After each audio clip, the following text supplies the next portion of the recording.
දීලාට වලවපැත්ත ගියේ නැද්ද? වලපැත්ත ගියා. දැන් ඉස්සරහට යන්න ඉන්නවා. ඒ හින්දා වගාවට ආව පොඩ්ඩක් ට්‍රීට්මන්ට් එකක් කරගන්න. හරි. අද අපි මොකද කරන්නේ?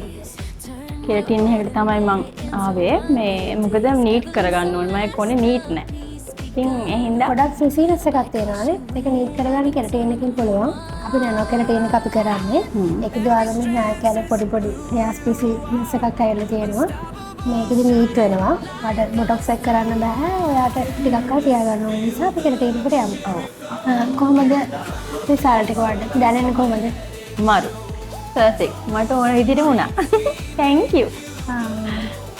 දැන් අකුරණ හම්බුනේ කැමති වේනේ. බලමු ඊළඟ දවසේ ගියාම මම ඔයාලට කියන්නම්. හරි. මොකද හිතන්නේ හෑන් ගැන?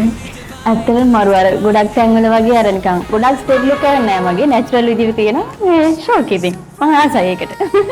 සීරියස් ඔච්චරෙන් පස්සේ මේ හෑන් එක. Thank you. මගේ ලස්සනට කොණ්ඩේ හදලා දුන්නාට.